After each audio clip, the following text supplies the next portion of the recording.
Le développement personnel, ça peut être un magnifique chemin. Ça peut t'apporter plein de belles choses, mais ça peut être aussi une bonne grosse cage, ok?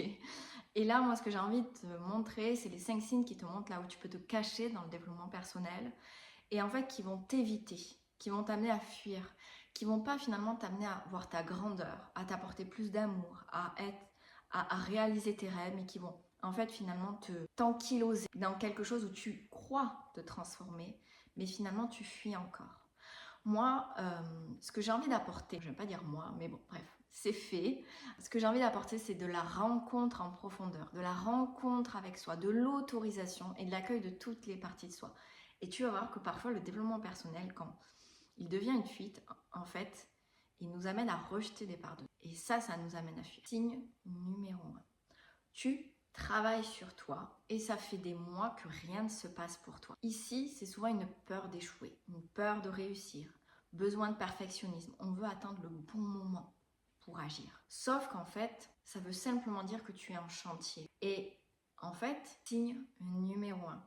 Tu travailles encore sur toi depuis des mois et rien ne bouge. Déjà, si rien ne bouge, ça va pas. Dans la vie, il te faut toujours du mouvement, même du mouvement lent, parce qu'on est cyclique, donc des fois on va être énormément en action, des fois on va être moins en action, des fois on va avoir des petits moments pas du tout en action, mais on est des êtres de mouvement. Si tu n'es pas dans le mouvement, dans l'action, c'est qu'il y a quelque chose qui cloche. Ça veut dire qu'il y a une peur d'échouer, une peur de réussir, une peur d'être rejeté ou un besoin de perfectionnement. Et là, ça veut simplement dire qu'il faut que tu remettes du mouvement, que tu t'autorises à ce que ça ne soit pas parfait, qu'il faut que tu commences à mettre des billes en avant, que tu mettes des actions. Parce que ces actions, en fait, elles vont t'amener vers le chemin que tu cherches. Tant que ce chemin, tu essayes de le trouver dans la passivité, il ne va pas se manifester. C'est comme la confiance en soi. Comment on gagne confiance en soi? Oui, il va y avoir la guérison personnelle, intérieure, de tes traumas, etc. Par contre, il va y avoir aussi autre chose, c'est que plus tu vas faire des choses qui te sortent de ta zone de confort, qui va t'amener vers ce qui te fait vibrer, des actions, plus tu vas être en confiance. Par exemple, chose bête, tu n'arrives pas à parler aux gens, ou en tout cas que tu ne connais pas. Bon, mais tu vas parler à une première personne, ça va être très inconfortable. Tu vas le refaire, ça va être moins inconfortable. Puis tu vas le refaire. Et en fait, au fur et à mesure, tu vas prendre confiance en toi. Et en fait, c'est en faisant que tu vas aussi, dans ton cerveau, créer le « ok, en fait, ça peut se faire ». Il va y avoir d'abord la libération, il va y avoir d'abord, pas forcément d'abord, mais ça peut être en même temps, et moi je conseille que ce soit en même temps. Il y a la libération émotionnelle, puis ensuite, ou en même temps, tu casses aussi, tu casses le schéma. Tu y vas par l'action. Le signe 2, tu accumules les outils, les formations, mais finalement tu ne prends pas le temps de les intégrer. C'est comme une accumulation de soins énergétiques, une accumulation de livres de développement personnel, une accumulation d'outils. En fait, tu cherches des solutions. Et c'est normal de chercher une solution et c'est une bonne chose. Mais si tu cherches constamment la solution sans finalement prendre le temps de la comprendre, de la vivre, de l'intégrer. En fait, c'est juste quelque chose qui rassure, mais c'est pas quelque chose qui va t'amener à changer. C'est ton mental a l'impression parce qu'il emmagasine des connaissances, mais finalement, ton intériorité, ton inconscience qui se passe à l'intérieur de toi de façon psycho-émotionnelle, il n'y a rien qui change. Parce qu'il faut que tu prennes le temps d'intégrer et ça demande de rentrer à l'intérieur de toi. Ça demande de rentrer en profondeur en toi. Signe numéro 3, tu cherches à être meilleur plutôt qu'à être vrai. Ça, c'est quelque chose qu'on voit beaucoup dans le développement personnel. Être la meilleure version de soi-même. Et moi, je mets un gros warning dessus. Je ne suis pas contre l'idée de ce mot-là en soi.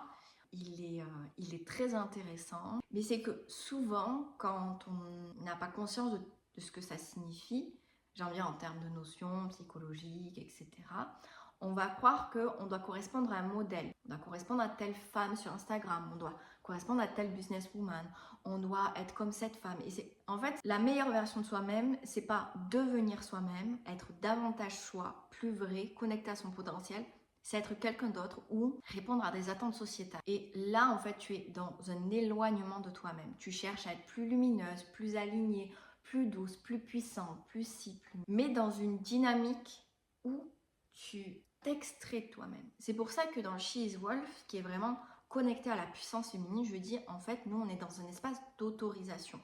On ne vient pas chercher à connecter à un modèle de puissance.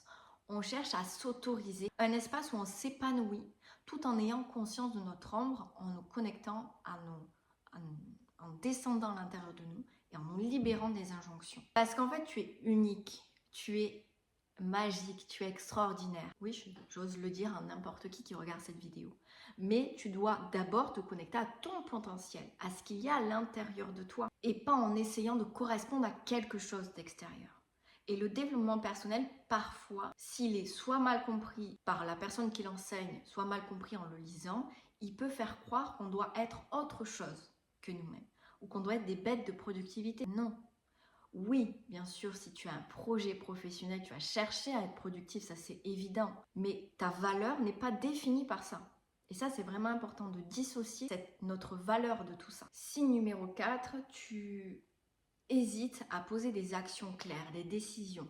Tu restes dans le flou parce que tu te dis non, moi je vais laisser venir, je vais voir ce qui vient à moi, ce que j'ai envie d'explorer, etc. Et en fait, tu ne te poses pas d'engagement. Et en fait, ce qu'il y a derrière, c'est la peur de se tromper, la peur de se fermer à autre chose. En fait, on a tellement envie de s'ouvrir, on voit tellement le potentiel qu'on se dit mais si je me pose sur ça, je vais me fermer. Donc je vais laisser venir. Ou on a la peur de se tromper. Et ce qui est intéressant dans la notion de puissance intérieure, homme ou femme, c'est l'acceptation de l'échec. Et l'acceptation que cet échec, encore une fois, n'est pas lié à ta valeur, n'est pas lié à qui tu es. En fait, qu'échouer, c'est juste une étape dans ta vie. Et que tu vas échouer toute ta vie. Tu vas aussi réussir, mais tu vas aussi échouer. Et qu'il y a même des gens qui font des millions d'euros par mois et qui échouent dans leur mois à 3 millions d'euros. Il y a des gens qui sont très heureux et qui échouent. Parce que en fait, c'est ta capacité à traverser tout ça. Et c'est voir l'échec comme un apprentissage, comme un chemin vers toi-même. Signe numéro 5, tu restes dans des espaces qui correspondent à ta manière de penser. Ça, c'est quelque chose que j'ai énormément vu dans le domaine spirituel, dans lequel je viens, où on veut rester, où on te dit, même si tu te transformes spirituellement, tu dois arrêter certaines relations qui ne sont plus en alignement avec tes pensées. Je ne parle pas de relations toxiques. Je parle vraiment, il y a des personnes qui vont vous dire non, mais il ne faut plus parler à votre famille parce qu'ils ne pensent pas comme vous, il faut être qu'avec des gens spirituels, des gens qui vont dans cet extrême-là. Et je mets personnellement un gros warning dessus parce qu'en fait, ça coupe les personnes de personnes très très proches et qui peut à terme leur faire beaucoup de mal. Mais c'est surtout en fait, c'est que lorsque tu es qu'avec des gens qui pensent comme toi, qui valident tes idées, tu n'es pas dans un espace de challenge. Tu viens pas vers ce que le développement personnel amène, le développement. Tu es dans quelque chose de safe, de doux, de cocooning. Et ça ne veut pas dire que tu ne peux pas avoir ces espaces. Ça ne veut pas dire que tu ne peux pas avoir ces cercles sociaux dans lesquels tu es dans un espace safe, doux et cocooning. Mais il y a des espaces où il faut que tu te challenges, où il faut que tu ailles vers toi, ou que tu oses poser une limite, dire ton opinion, même dans un espace où tu sais qu'elle ne va pas être forcément validée. Ça ne veut pas dire qu'on va te crier dessus, mais juste, ok, moi je ne suis pas d'accord avec toi, tu sais, je pense plutôt ça, et de voir comment toi tu gères cette réaction, comment tu vis la situation. Et c'est là où aussi cette notion d'alignement intérieur va être importante. L'alignement intérieur, c'est pas la fluidité, c'est pas la douceur. L'alignement, c'est je suis en capacité de traverser ce qui vient à moi. Et ça va venir rejoindre tout ça. Ce qui est important, c'est de te dire, c'est que ces 5 signes ne sont pas là pour te culpabiliser. On est tous passés par là.